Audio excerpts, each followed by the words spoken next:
주께서 그리스도 안에서 화목하라고 말씀하셨고 그리스도 안에서 서로 사랑하라고 말씀하셨는데 그 말씀 교회 안에서부터 잘 실천하는 그런 여러분들 다 되기를 소망합니다.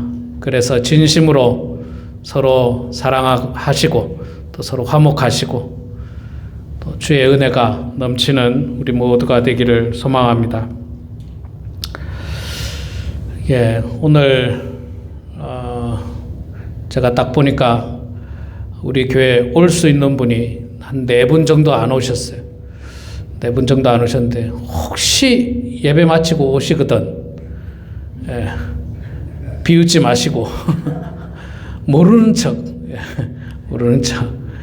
그렇게 해주시면 감사하고, 만약에 끝까지 안 오시면 혹시 또 무슨 일은 없었는지 전화 신방하시면서 별일 없으신지요, 아프지는 않는지요, 무슨 일은 없는지요, 이렇게 신방하시는 여러분 되기를 바랍니다. 우리 어르신들은 다 아시지만 어저께까지 건강하셨다가 또 오늘 또 안 좋을 수가 있어요.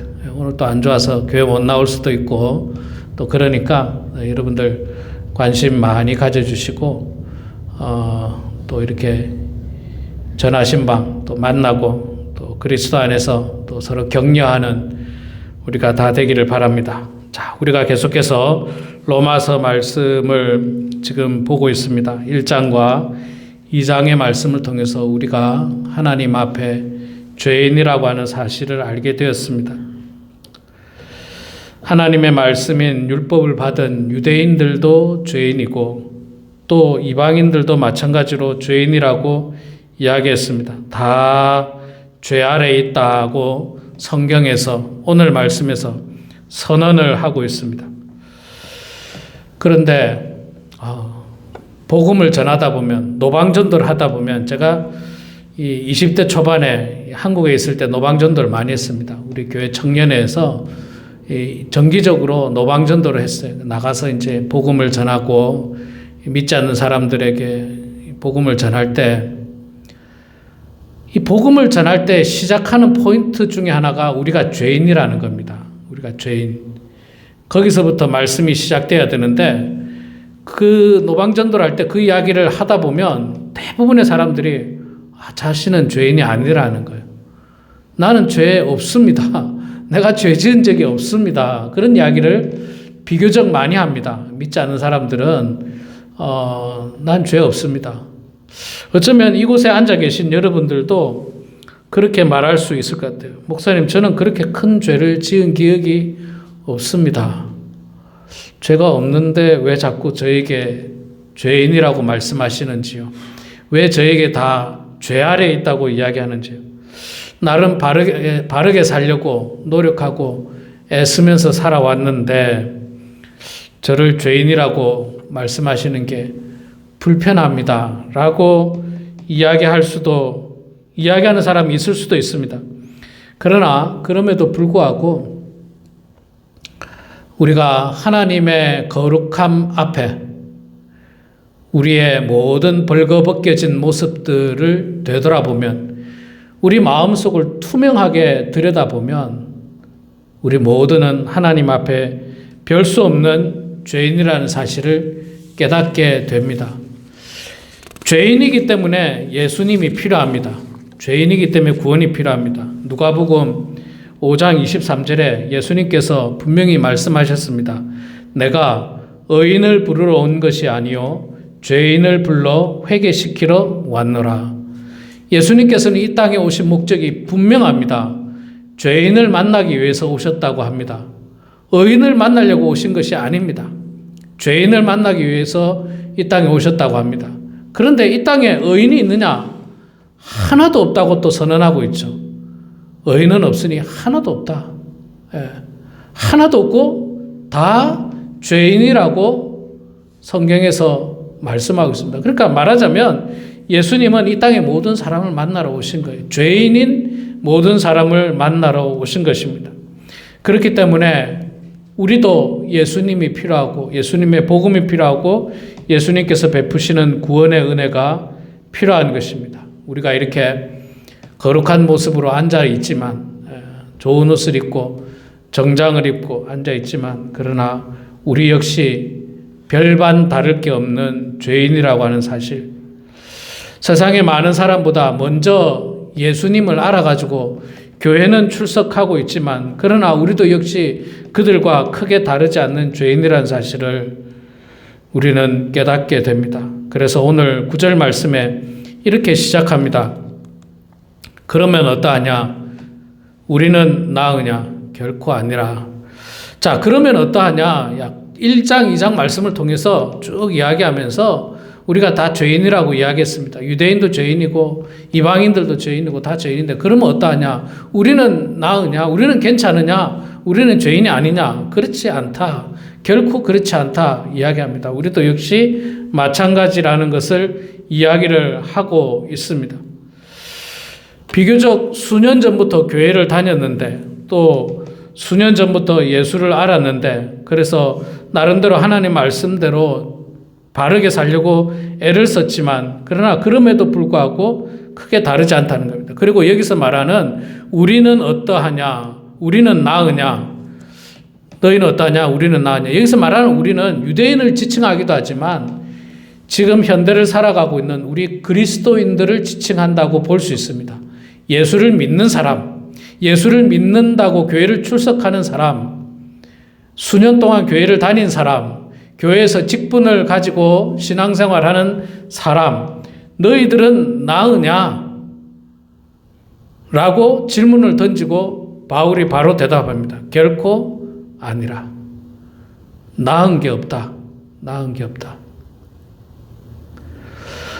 이 말씀이 뭐 어찌 들어보면 참 불편할 수도 있지만 그러나 이 말씀이 사실 맞는 말씀이고 이 말씀이 우리의 심령을 어쩌면 가장 정확하게 지적하고 있는 게 아닌가 그런 생각을 해봅니다. 제가 과거에 여러분들에게 설교 시간에 여러 번 드렸던 예화 가운데 하나가 제가 장신대 다닐 때 교수님 중에 한 분이 노 교수님, 연세가 많으신 우리가 처음에 이제 신입생으로 들어갔을 때 대학원에 이제 신입생으로 들어가니까 대부분 전도사님이 그때 대부분 다 전도사님일 때입니다. 대부분이 다 교회 파타임으로 전도사 사역을 하고 있는 대학원생들이 이제 학교에 들어갔을 때 그 노 교수님께서 하시는 말씀이 이제 장차 여러분들이 대학원을 졸업하고 목사 고시를 치고 목사 안수를 받으면 교회에서 존경받는 목사들이 될 텐데 절대로 목에 힘주지 마시기 바랍니다.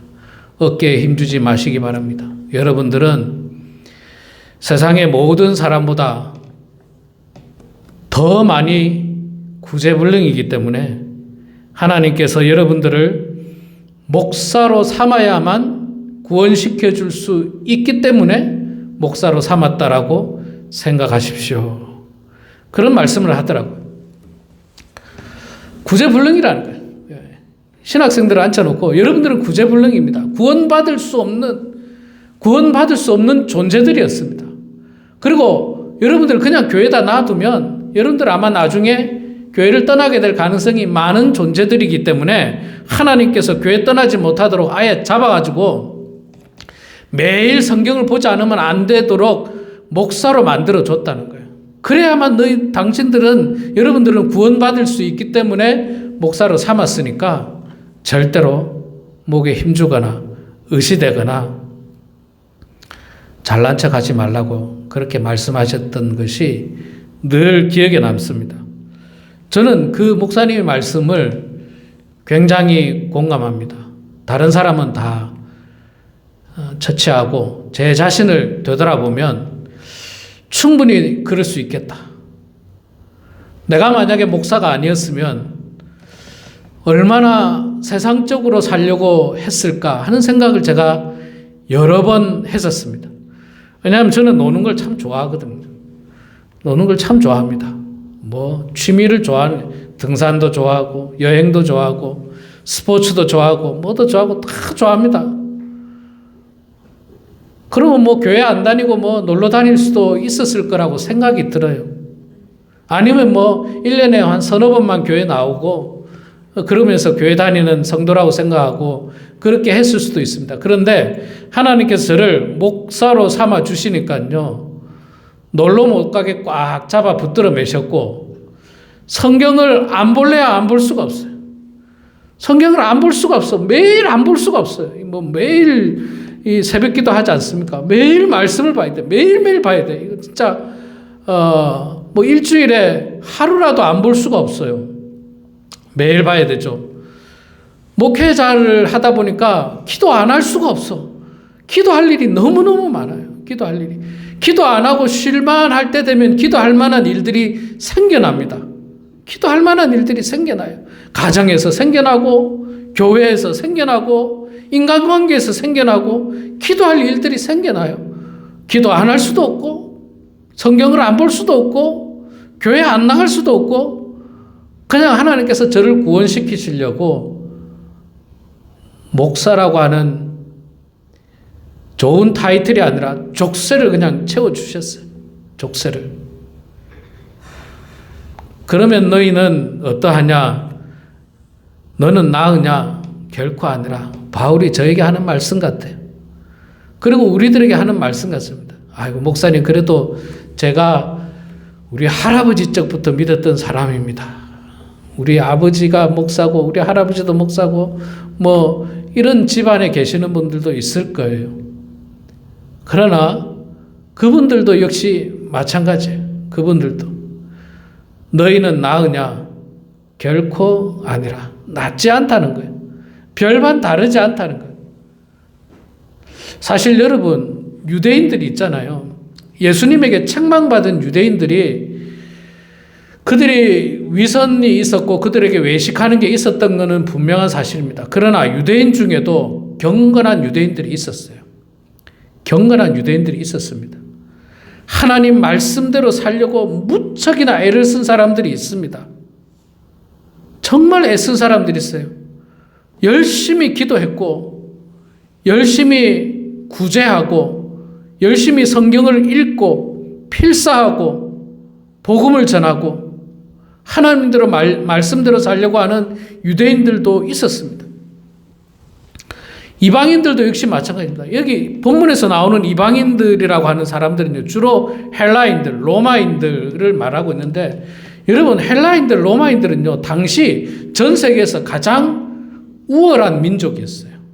가장 똑똑한 민족이었습니다. 가장 굉장히 우월한 민족이었습니다.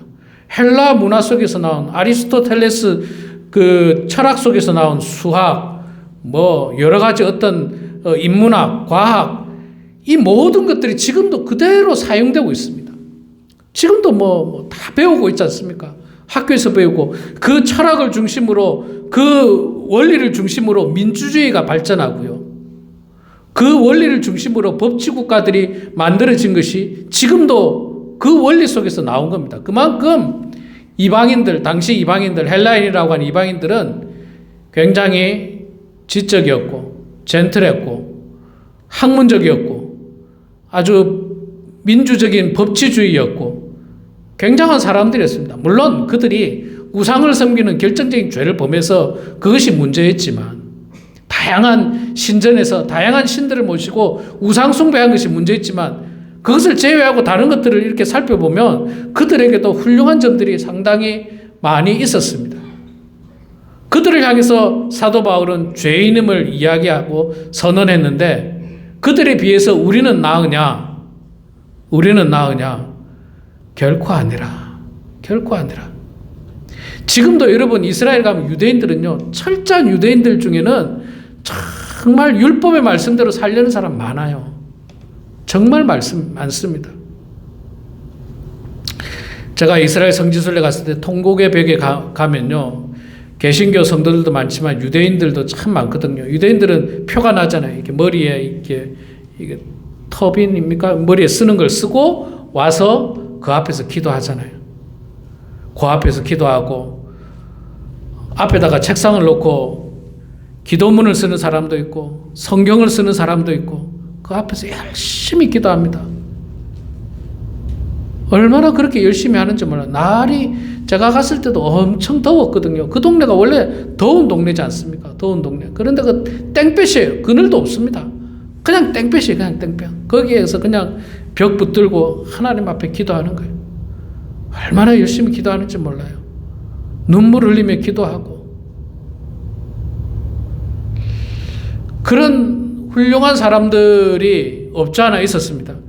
그러나 그들에게 사도 바울은 역시 죄인임을 선언하였고 우리들에게도 나으냐라고 이야기하며 그럴 수 없다. 우리도 결국에는 죄인이라고 말을 합니다. 구약의 말씀을 인용해서 기록된 바 의인은 없나니 하나도 없다. 다 죄인임을 이야기합니다. 지금도 여전히 죄인은 많이 있습니다. 그리고 13절부터 보면 우리들의 부끄러운 구체적인 죄목들이, 죄의 모습들이 나오고 있습니다. 그들의 목구멍은 열린 무덤이요 그 혀로는 속임을 일삼으며 그 입술에는 독사의 독이 있고 그 입에는 저주와 악독이 가득하고.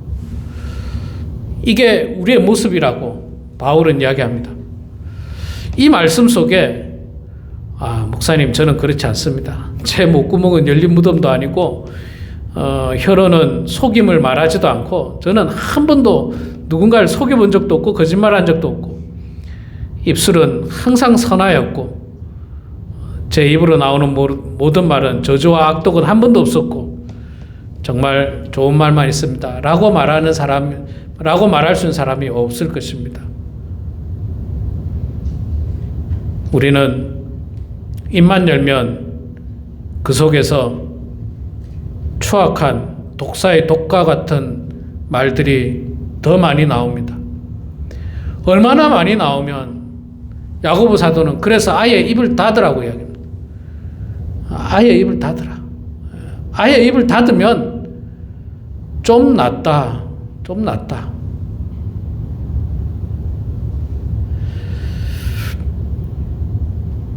참 이 말씀을 들을 때마다 부끄럽기 짝이 없습니다.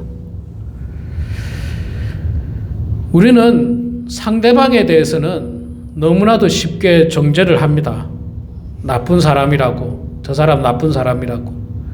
그러나 우리 자신에 대해서는 너무나도 관대합니다. 그렇게 관대할 수가 없어요.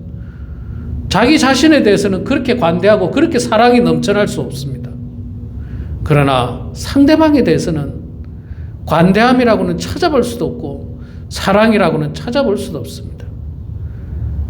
저 사람이 나에게 한마디만 뭔가 잘못한 말이 있다면 그것이 바로 우리의 입술을 통해서 드러나고 우리의 얼굴을 통해서도 드러납니다. 여러분 다들 인생을 오래 사셨기 때문에 이제 알잖아요. 얼굴만 딱 보면 저 사람이 나를 좋아하는 사람인지 나를 별로 안 좋아하는 사람인지 얼굴에 다 드러나요. 여러분 안 드러날 것 같죠? 다 드러납니다. 저를 좋아하는 사람의 얼굴에는요. 그 얼굴에 말로 표현하기 어려운 느낌이 있어요. 이분은 나를 정말 아껴주는 분이구나. 그리고 나를 싫어하는 사람의 얼굴을 딱 보면요. 이분은 나를 싫어하는구나. 말 안 해도 압니다. 그런데 여러분 거기다가 말을 해보시기 바랍니다. 여러분 이 말이 전부 어디서 나옵니까? 목구멍, 혀, 입술, 입 이게 다 어디서 나오냐면 결국 마음에서 나오는 거예요. 마음이 안 보이지 않습니까? 마음이 안 보여요. 마음은 안 보이는데 이 마음이 어디서 드러나냐? 얼굴에서 드러나고 말에서 드러납니다. 그래서 말을 해보면 마음이 비춰집니다. 이분의 마음이 어떤 마음인가? 그리스도를 사랑하는 마음인가? 특히 목사들은 더욱더 이 예수 그리스도에 대한 관점들이 있기 때문에 믿지 않는 사람이나 믿는 사람이나 모르는 사람을 만나서 10분만 대화해보면 10분도 안 걸려요. 5분만 대화해보면 이 사람의 신앙 상태를 한 70-80%는 알아낼 수 있어요. 마음이 드러나요. 5분만 이야기하면 드러나요. 이분이 예수를 믿는 사람인지 예수를 믿지 않는 사람인지 5분 10분만 이야기해보면 거의 다 드러납니다. 같이 오랫동안 지내보면 이 사람의 성품까지 대부분 알게 되어 있습니다. 제가 젊었을 때 20대 초반에는 젊었을 때라니까 좀 죄송합니다. 20대 초반에는 등산을 참 좋아했어요. 지리산 종주를 3번을 했더라고요. 제가 보니까 지리산 종주를 했는데 지리산 종주를 여러 번 해보신 분이 있는지 모르겠는데 굉장히 힘들어요. 뭐 어마어마하게 힘듭니다. 저기 어딥니까? 갑자기 생각 안 나네. 예, 노고단에서부터 대청봉까지, 아니 대청봉이 아니고 천왕봉까지 보통 이틀은 걸어야 되고 3일을 걸어야만 겨우 갈 수 있는, 이틀 가지고는 힘들고요. 3일은 걸어야 되고 3박 4일로 가는 게 제일 좀 편안한 길인데, 제가 그 길을 갈 때마다, 그 길을 할 때마다 2번을 갔다가 교회 청년들을 데리고 간 적이 있어요. 교회 청년들 데리고. 교회 청년들을 데리고 가서 거기서 등산을 3박 4일 동안 하면요, 거기서 뭐가 드러나는 줄 압니까? 모든 인간성이 다 드러나요. 왜 그러냐면 너무 힘들거든요. 너무 고통스럽거든요. 걸어가는 게 너무 고통스러워요. 막 이 25km, 막 30km 배낭 메고 먹을 거 다 싸들고 가야 되고요. 잠잘 거 다 싸들고 가야 되고요. 그러니까 너무 힘들어요. 그러니까 거기에서 이기심도 다 드러나고 욕심도 드러나고 막 다 드러나요. 식사 때가 되면요, 먼저 자기 집 안에 있는 쌀을 꺼내려고 그래요. 빨리 먹어 치워야지 내 짐이 가볍지 않습니까? 뭔가 필요한 장비들 안 빌려주려고 그래요. 내가 써야 되니까. 양말이 젖어도 양말 빌려주기 싫어요. 왜 그러냐면 이게 너무 힘들어서 그래요. 너무 고통스럽게 힘들어서 그렇습니다. 3박 4일 갔다 오고 나니까요, 다 알겠어. 성품까지 다 알겠어. 거기서 정말 훌륭한 청년이 보이고 거기서 이기적인 청년도 보입니다. 다 보여요. 그 말을 하니까 더 잘 보이고 얼굴에서 나타나고 다 드러납니다. 다 드러나요. 그런데 나는 죄 없습니다라고 말할 수 있겠습니까? 난 죄 없습니다. 나는 의인입니다. 사도 바울은 의인은 없나니 하나도 없다라고 말했지만 바울이 잘못 알았습니다. 나는 의인입니다 라고 말할 수 있는 사람이 이 땅에 있겠습니까? 없습니다. 없어요. 아무도 없습니다. 우리는 다 죄인입니다. 자, 죄인이기 때문에 우리의 뭐가 필요합니까? 죄인이기 때문에 이 율법의 말씀으로 우리 스스로를 정화시킬 수가 없어요. 율법 가지고는 안 되는 거예요. 또 우리의 행위로도 안 되는 겁니다. 내가 깨끗하게 살려고 노력하고 애쓰고 노력해도 안 돼요. 그게 안 됩니다. 우리 속에 여전히 죄가 존재하고 있어서 끊임없이 샘물 솟아나듯이 욕심이 솟아나고 이기심이 솟아나고 미워하는 감정이 날마다 솟아나요. 날마다. 틀어막으면 또 다른 곳에서 터져 나옵니다. 그게 우리의 모습인 것입니다. 그럼 우리는 어떻게 구원받을 수 있습니까? 그래서 예수님께서 우리를 만나주러 이 땅에 오신 겁니다. 내가 죄인을 만나서 회개하게 하기 위해서 이 땅에 왔다라고 말씀하고 있습니다. 율법으로는 안 돼요. 우리의 행위로는 안 됩니다. 내가 정직하게 살면 되지요. 그게 안 되는 거예요.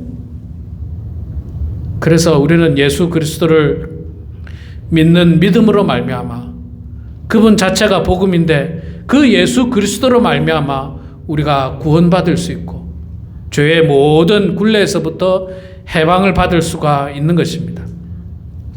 여러분, 우리는 교회에서나 가정에서나 어느 곳에서든지 자랑할 것이 없습니다.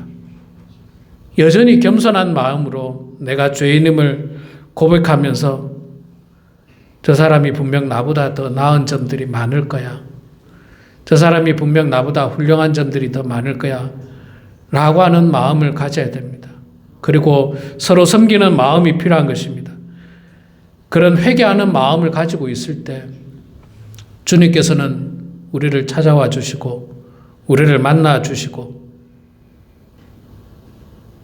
내가 죄인임에도 불구하고 우리의 모든 죄를 대신해서 예수님께서 십자가를 지시고 대속의 죽음으로 말미암아, 대속의 희생으로 말미암아 우리를 깨끗하게 해주시고 거룩하게 해주시고, 그래서 우리를 구원에 이르는 길로 인도하신 분이 바로 그 예수 그리스도입니다. 그분께서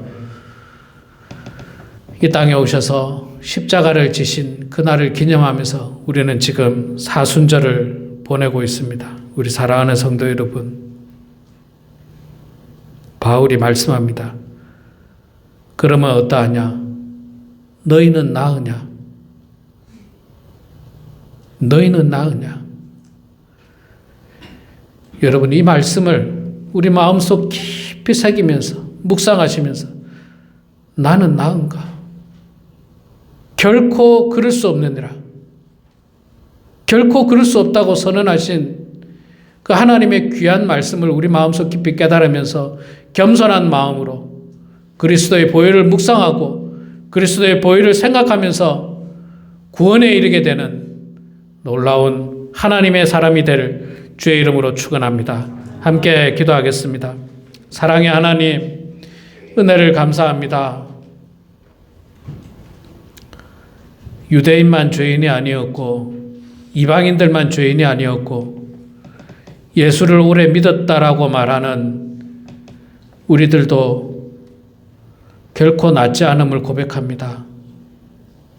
우리들도 별반 다를 것이 없음을 고백합니다. 그래서 우리들에게는 예수 그리스도가 필요함을 고백합니다. 우리 주님, 혹 이 가운데 아직도 예수 그리스도를 마음 가운데 인격적으로 만나지 못한 분이 있다면 그 마음 가운데 주님 찾아가 주시고 그 마음속에 있는 모든 죄악들을 하나님 앞에 회개할 때 주님 용서하여 주시고 우리가 예수 그리스도를 믿는 그 믿음으로 말미암아 구원에 이르게 하여 주시옵소서. 하나님, 수년 동안 교회 다녔다는 이유로 말미암아 교회에서 큰 직분을 받았다는 이유로 말미암아 결코 의시되지 않도록 도와주시고 교만하지 않도록 도와주시고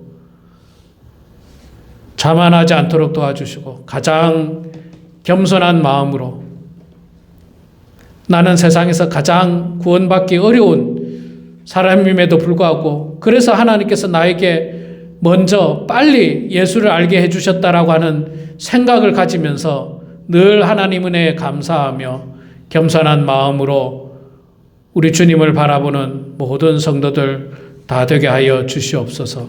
하나님, 우리 범원 한인교회에 속한 우리 사랑하는 모든 성도들이 주님 안에서 더욱더 하나 되게 하시고 화목하게 하시고 사랑하게 하여 주셔서 하나님의 말씀을 잘 실천하는 주의 종들 되게 하여 주시옵소서. 예수님의 이름으로 기도드리옵나이다. 아멘.